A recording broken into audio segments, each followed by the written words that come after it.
Hi everyone! Bago tayo mag-tripping, share ko lang po sa inyo yung tanong ng aming client. Ang sabi niya, Ma'am, yung Pag-ibig ba, bank and in-house ay pare-parehas lang? And ang sagot ko po dito ay hindi po sila pare-parehas at magkakaiba po sila.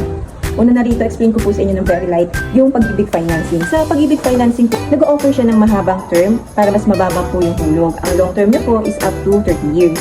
And medyo mabagal yung process niya because mas marami po or mas mabusisi po yung mga requirements at dadaan pa po ito sa approval ni Pag-ibig. Pagdating naman po doon sa bank financing po kasi medyo mas mabilis siya ng very light doon kay Pag-ibig. Pero i-advise ko po kayo na meron silang lock-in period pagdating po doon sa interest. 5 years, 10 years, or 15 years. Then ang isa naman po, ino-offer ko to kapag nahihirapan po yung mga nahihirapan yung aming kliyente pagdating dun sa mga requirements, which is in-house financing kasi wala na siyang financing na bank or Pag-ibig na kailangan ng approval.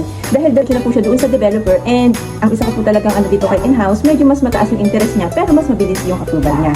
So in summary, kung gusto mo ng mas mahabang hulog and mas mahaba yung terms, pwede ka doon kay Pag-ibig Finance. And kung gusto mo naman ng mas mabilis and flexible naman, pwede ka naman doon sa bank financing. Pero kung gusto mo ng walang kahirap-hirap doon sa documents, pasok ka sa in-house financing.